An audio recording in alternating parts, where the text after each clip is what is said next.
Getting back to normal in Sioux Falls. Hear from the mayor on how this decision is based on hospital projections.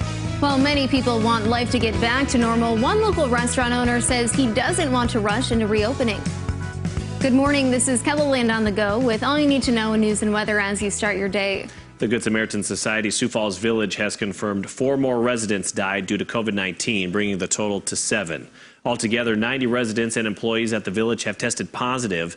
Several employees have recovered and are now back at work. The South Dakota Health Department confirmed 4 more people died in Minnehaha County. It included the youngest victim so far in South Dakota, a woman in her 40s. The state did 191 tests on Wednesday. That resulted in 76 new cases, bringing the state's total to more than 2,400. However, more than 1,500 people have recovered from the virus. New numbers are expected later this morning.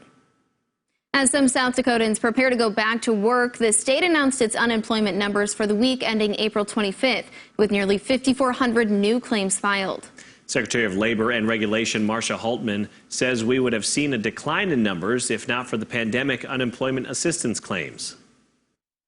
For independent contractors, small business owners, etc. And so there was some pent-up demand there. They were able to file, and we're seeing that reflected in our numbers. So it doesn't necessarily reflect newly laid off workers, but rather those that were waiting until the appropriate time to file. If you were temporarily laid off due to COVID-19, you must return to work once your employer recalls you, or you will lose unemployment benefits. Business owners and taxpayers in Sioux Falls are getting a better idea of how to get back to normal.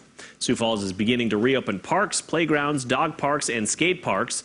Pending City Council approval, bars and restaurants could have either 10 customers or their regular occupancy, whichever is greater. However, tables must be spread out and all parties must stay 6 feet away from each other. The new plan would allow theaters, fitness centers, and other entertainment venues to allow up to 50% of their posted occupancy. Jen Haken says these decisions come from hospital projections. So the capacity of these healthcare systems, through our conversations with them and through their modeling and their data that they provided us, show that they are very confident and comfortable in meeting the demand that we will see at the peak in our market. So far, that peak is set for mid to late May. The City Council is expected to decide the new guidelines for businesses later today. Jen Haken says the city will adapt based on future case projections. Yesterday's announcement was welcome news for a lot of business owners, including those who run bars and restaurants who have anxiously been awaiting the day when they can reopen. First thing we did, we had a manager meeting, figure out some precautions in that, ordered some hand sanitizers, we got to order food, beer. We're in the middle of a remodel, but we'll be back. Founder says if the City Council passes the ordinance, he'll be able to operate at about 50% capacity, which is about 150 people. All week, our weather team has been teasing ahead to summer-like temps today. But just how high could those temps climb? Let's find out with meteorologist Brian Karstens. All right. Yeah, warm indeed. 85 today in Sioux Falls. That is really getting warm and well above normal. Let's have a look at a couple sprinkles we've had on radar this morning. Not much from that. So for the most part, the clouds associated with it moving to the east. Futurecast update this morning reflects that trend there as the winds go from the south to the northwest. Overall, though, very mild temperatures. Let's take a look at the numbers here today. I think for the most part, those 80s are likely here around Sioux Falls to Yankton. In fact, Yankton not far from 90 today. Next week, quite the opposite. We'll talk more about that coming up. Thanks, Brian. A group of organizations and people are asking South Dakota's governor to meet with advocates of communities and color and Smithfield workers. The letter was emailed to the governor's office Thursday morning. South Dakota Voices for Peace Executive Director Taniza Islam is one of the people who put their name on the letter. I am an advocate for justice for communities of color and specifically for immigrant and refugees. This virus has impacted our communities in an alarmingly disproportionate rate. The governor says she has received the letter and said her office would be following up with the group to see what they can facilitate.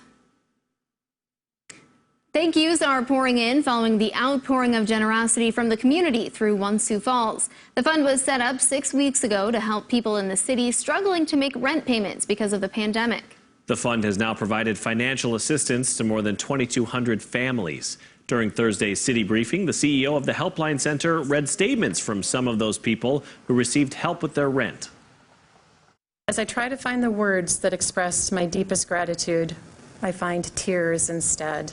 Tears of joy and happiness. Though times are tough, not just for myself, but for countless others as well, I realize that we are all in this together. One Sioux Falls has raised $3.2 million. You can still donate by going to this story at KELOLAND.com. After more than a decade and a lot of consideration, Mount Rushmore's 4th of July celebration will include fireworks this year. That's right. The Department of Interior and State of South Dakota discussed bringing fireworks back last year, which led to an environmental assessment to decide if it would be safe. National Park Service is excited to have a fireworks event at Mount Rushmore. We're very excited to partner with the state in this event and anxious to see where it's going to go. The fireworks display will be hosted on July 3rd. The National Memorial says they are carefully monitoring the COVID-19 health crisis along with fire risk and weather. Brian? All right, as we look to the weekend, well, rain chances are back for Saturday. Now, the positioning of that looks to be far northern Nebraska and extreme southern South Dakota. This will be a narrow ribbon of showers, but off and on through the day. Looks like we paint that weather map there just a little south of Sioux Falls. I have to tease Sioux Falls with a chance of a shower, but again, it doesn't look like much here, more to the south. And even the amounts out around Valentine and Pine Ridge could approach a quarter of an inch of rain, something on that order. Sunday looks to be dry to start. System comes into the west late in the afternoon Sunday. That'll bring with it some scattered showers or maybe a rumble of thunder. And on Monday, we are featuring rain chances back. So for some of the areas that are drier with topsoil moisture lacking, that's a story. I think there's an opportunity for some rain here. The rain amounts, I'm hesitant to get specific yet. It looks like baseline is at least at a quarter inch, and we could go more, but we need to kind of watch and see if this system proves to be a little bit more organized. Some of these features lately haven't been as strong as they are first featured. And then there could be another possibility of some rain kicked out on the end of the 7-day forecast toward Thursday or Friday of next week. And along with that, temperatures are going to be trending below normal, so getting cooler. 85 today in Sioux Falls, 79 Aberdeen. As we wrap up with your forecast tonight, lows upper 40s and low 50s, and we'll slide into the 60s by next week. Again, better chances of rain by Monday, possibility into early Tuesday as well. Aberdeen will also start watching those temperatures going downhill, maybe upper 50s by Wednesday of next week. And it may be an unsettled week on average, especially featuring that better chance of rain on Monday. High 68 there in Pierre, and likewise Rapid City cooling down in the 60s by Monday, and that's where we'll stay for quite a while. Guys? All right, thanks, Brian, and thanks for joining us for KELOLAND on the Go. Be sure to join us on air for midday in KELOLAND. Until then, you can get up to the minute developments right here on KELOLAND.com. Now go have a great day.